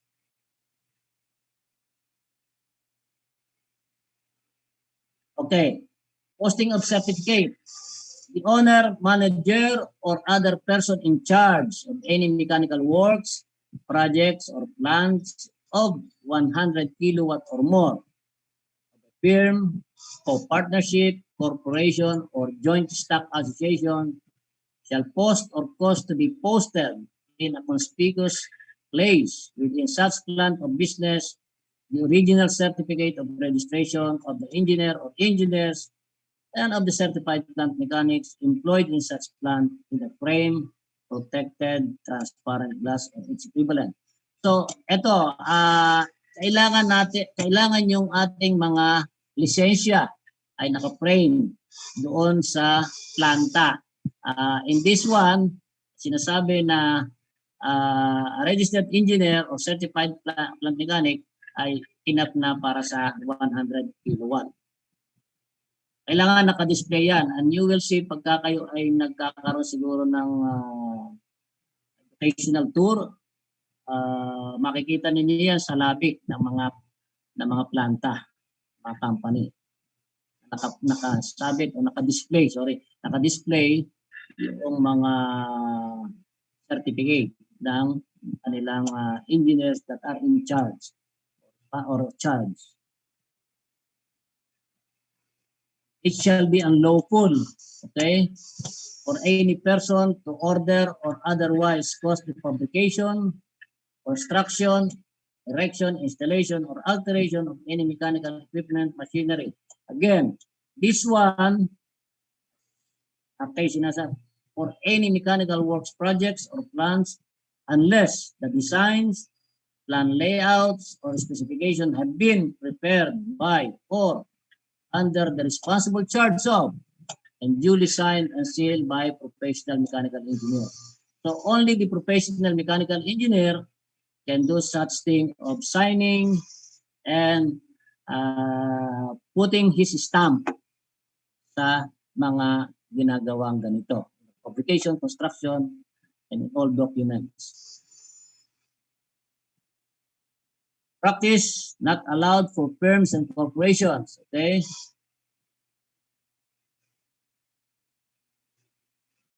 The practice of mechanical engineering is a professional service, admission to which shall be determined upon the basis of an individual's personal qualification. Very clear po yan. An integrated organization of mechanical engineers shall be created and accredited by the Board of Mechanical Engineering and the Professional Regulation Commission.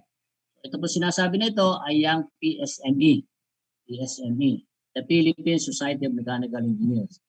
All persons whose name now appear in the roll of professional mechanical engineers and certified plant mechanics under the custody of the Board and the Commission, or those who may hereafter be included therein upon registration and payment of the required fees shall automatically become members of the integrated and accredited organization of mechanical engineers. Take note po yan, ha?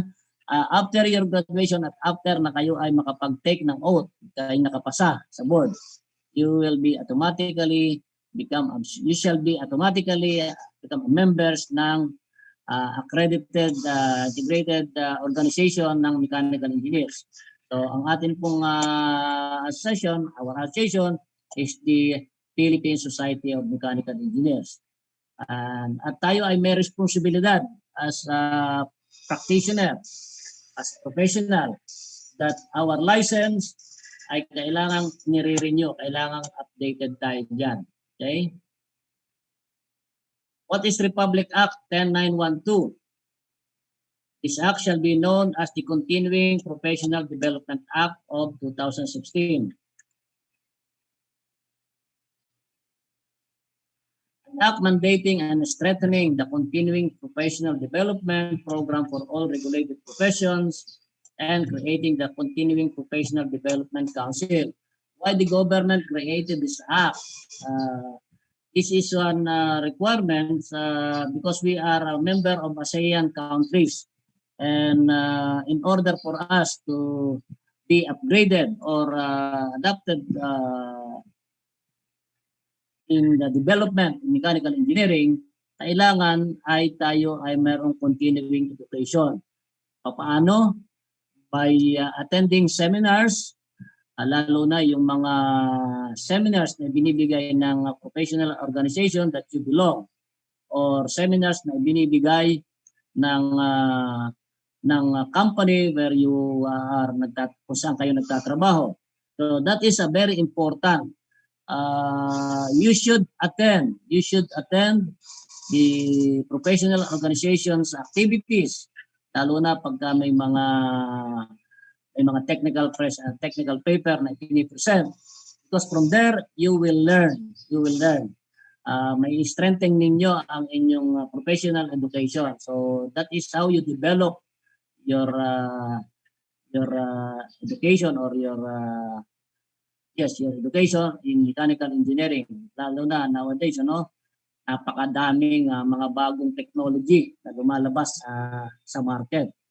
So, kung hindi tayo mag-a-attend ng mga ganyan, mapapag-iwanan. And this is mandated by the law. Okay? Nature of CPD programs, ito, there are 6 of them. The CPD program consists of activities that range from structured to non-structured activities which have the following learning process and outcomes. Formal learning, informal learning, non-formal learning, online learning activities. So even online, nowadays, what we are doing are all online. So that is the benefit from the IoT, Internet of Things. Self-directed learning, professional work experiences. It is a mandatory requirement in the renewal of the PIC. You know what's PIC? PIC is your professional identification card of all the registered and licensed professionals under the regulation of PRC. Ito, sa CPD law, hindi lang tayo mechanical engineer, lahat yan. Lahat ng professionals should undergo on this program. Registered and licensed PMEs, MEs, and CPM shall complete the required units every 3 years compliance period. Okay? Any excess units earned, credit units earned, shall not be carried over to the next 3-year period except for the credit units earned from doctorate or master's degree or specialty training, which individually only once during the entire compliance period. So very clear na po, yung excess na inyong na-earn over the year ay hindi nyo maike-carry doon sa following year. Kaya kahit kayo ay sobra, ay hindi na yun nakikredit. Ang nakikredit lang ay yung nagma-masters at saka nag-doctorate. Okay? In summary, Public Act number 8495 choices the field or sector of your career. Public Act number 10912 responsibility as mechanical engineer. That's all for my presentation, and if you have any questions, then I'll try to answer as much as I can do.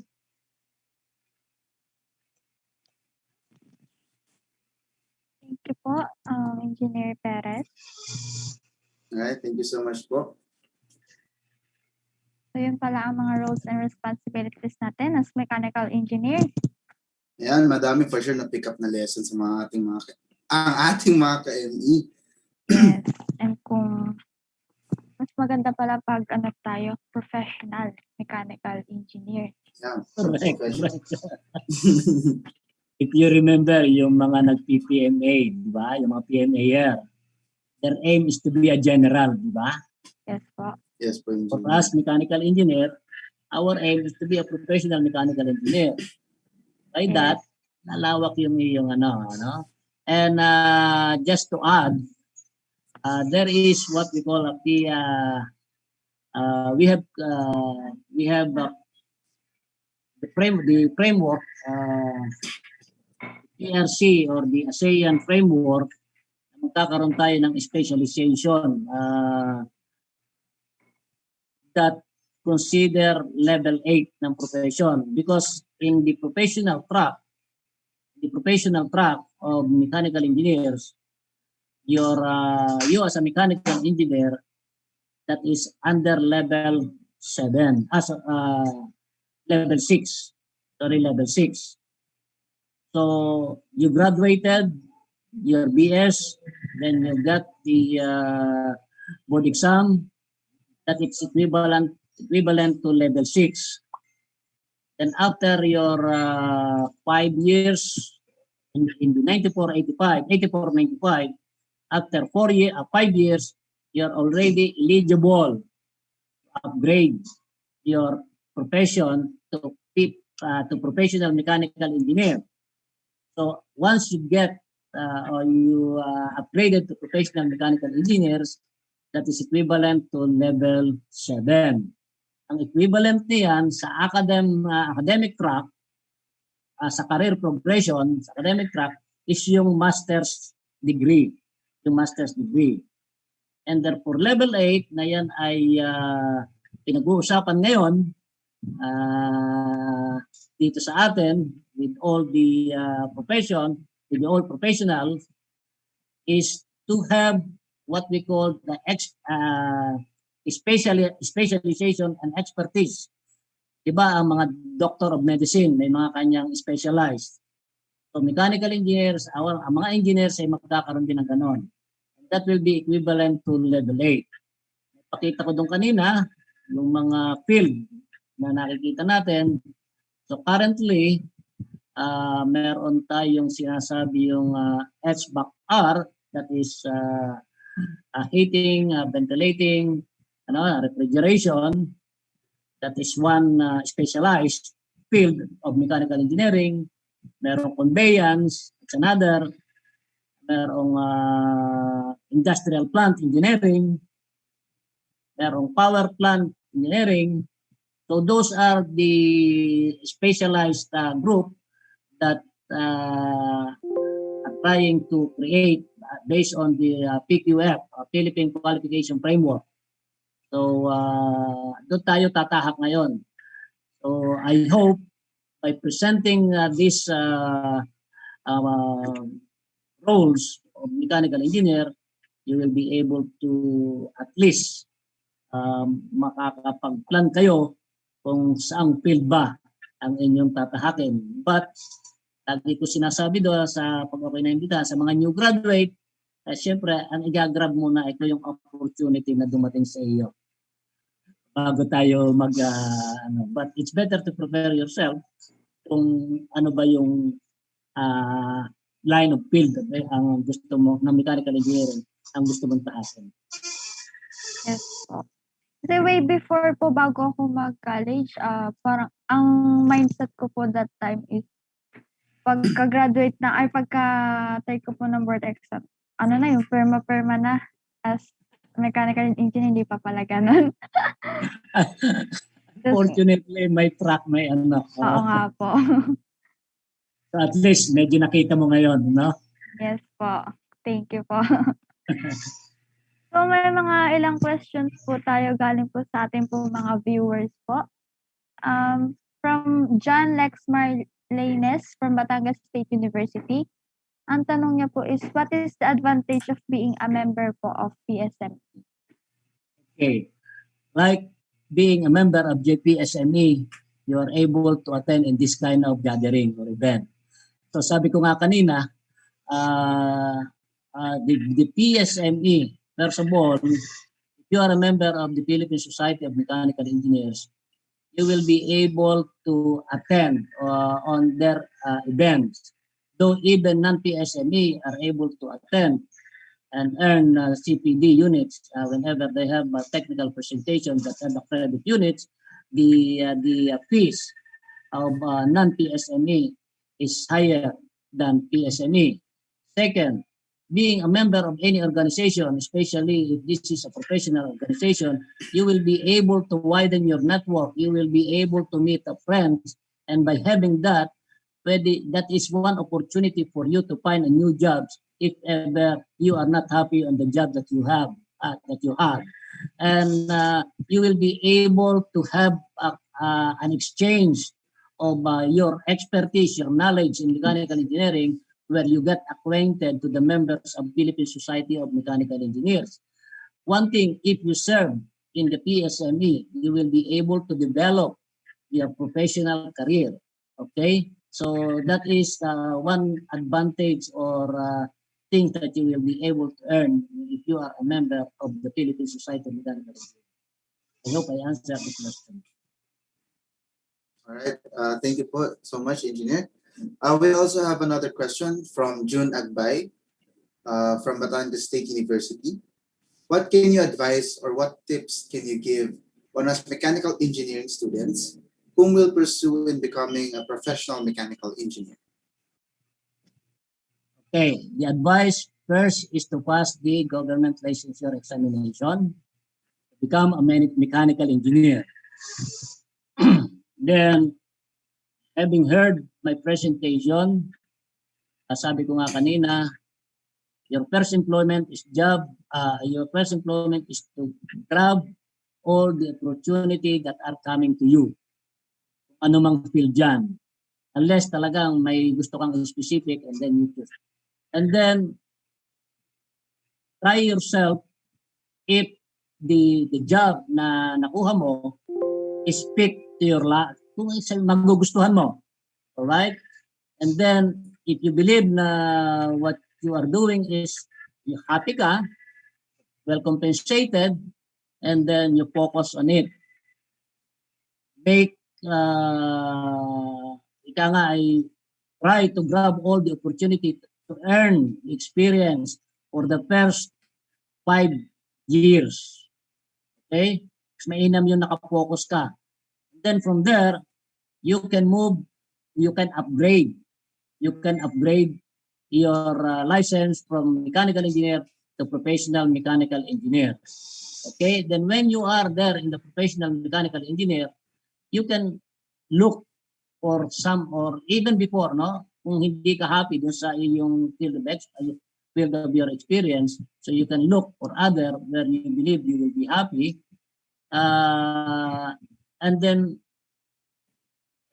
see to it that every opportunity that you encounter day by day ay kailangang i-grab mo yun, kailangang i-keep mo as your experience because that will be your tool when you upgrade yourself from mechanical to professional mechanical engineer.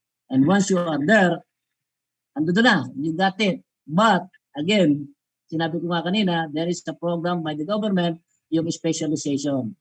So pag naka-specialize ka na, you need 10 years on that PME specialized on that particular field before you become a level 8 na kung tawagin ikaw ay expert in that field of mechanical engineering.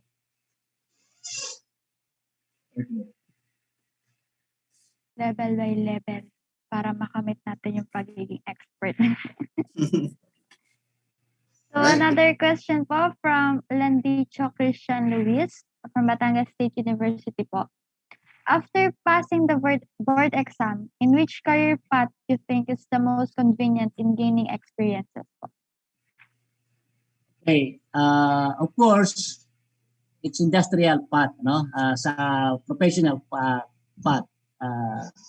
So I'm not discounting the academic, no? But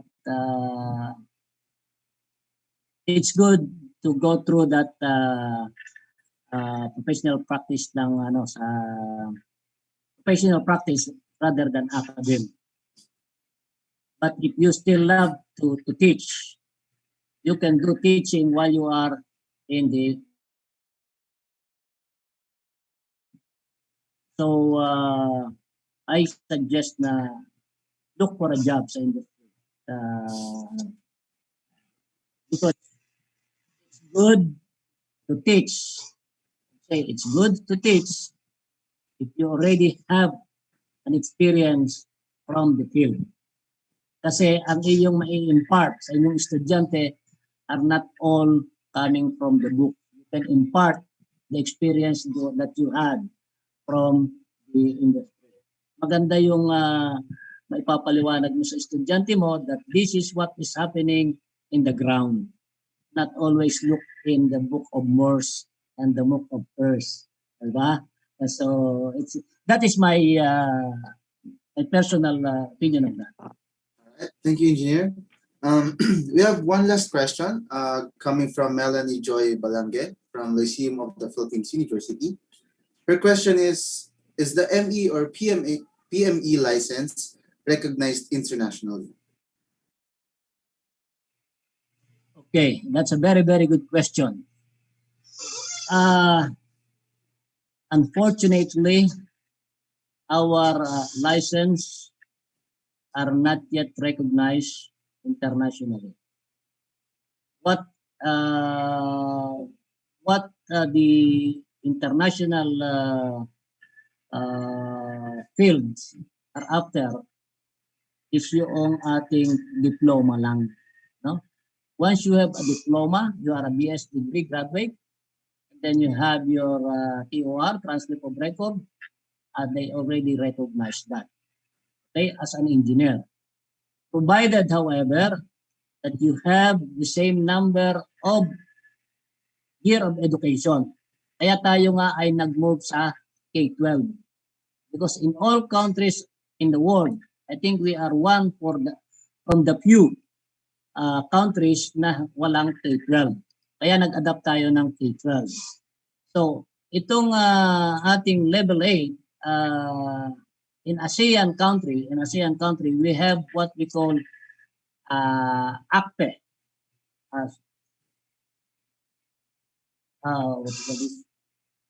Charter engineer. We have this ACPE, accredited charter engineer, and these are recognized in the ASEAN countries.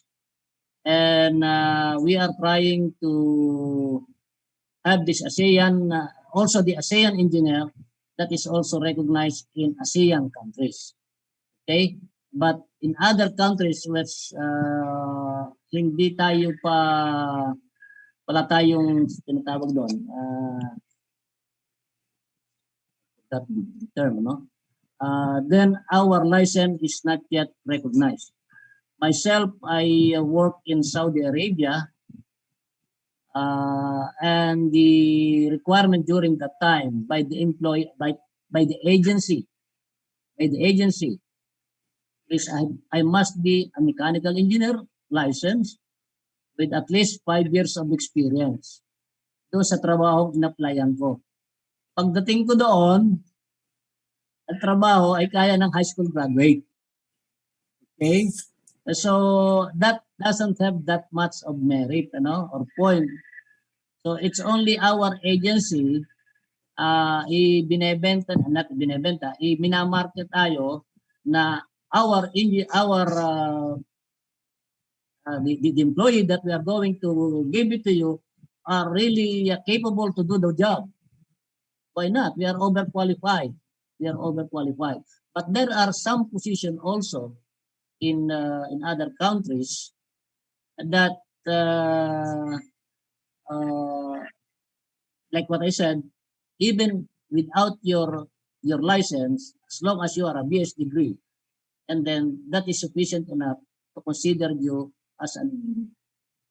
So the answer to the question is our PME is not recognized. Okay po. National. Thank you po, Engineer, sa pagsagot po sa mga tanong po ng ating mga viewers. Excuse me, let me add to that. When I said not recognized, because you are not allowed to sign and seal, meaning to say you are not allowed to practice in their country. Ayaw kong ma-misinterpret ninyo yung sagot kong not allowed. Because when I said authorized or recognized, meaning to say you can sign and seal on the plan. So far, PME cannot do that in outside Philippines. Engineer, I have a follow-up question po. If you are a graduate of the K-12 program, are you going to be recognized as a professional mechanical engineer internationally? Come again. If you are a graduate of the K-12 program, would you be recognized as a professional mechanical engineer internationally based Again, on... the answer is no, because the professional mechanical engineer in our country here in the Philippines, only the professional mechanical engineer can sign and seal on such documents that related to mechanical engineering. In other countries, we cannot use that. Even you have yung lang pagkakapag punta natin sa K-12, we made even our number of years in education when it comes into education. So nagkaroon ka ng 12 years plus 4 years, we have a total of 16 years to finish any bachelor's degree. Before, kulang tayo. Diba, 4 years na lang ngayon ng mechanical engineering? Yes po. Okay? And then, before you enter college, you completed 12 years of preparatory, meaning say from kindergarten. Yes po. Okay? So 12 plus 4, so total of 16. Before, tayo ay kulang. So, yun ang issue dyan. But again, we will not be able to practice our PME in other countries because they don't allow our signature and seal in that country. Okay po. So that's it for our second open forum. Thank you po for those who raised their questions. And thank you po ulit, Engineer Perez. You are welcome. You're welcome. And now to present the Certificate of Appreciation.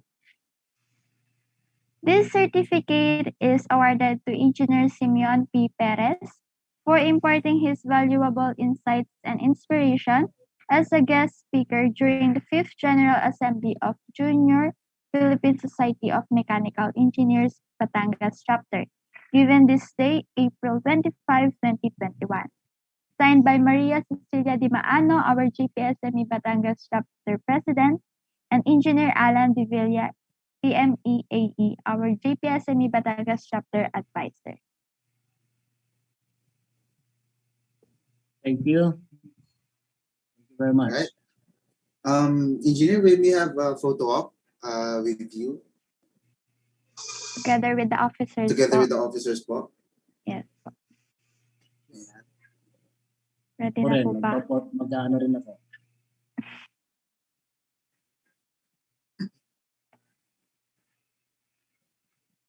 Okay, ready na po ba ang lahat? All right. Countdown. 1, Partner. 2, 3. Ito pa po. 1, 2, 3, smile. Thank you po.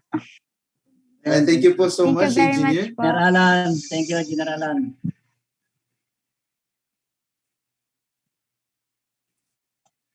Thank you very much, Sir Sammy. Salamat din. Salamat sa suporta sa JP. All the time, anytime.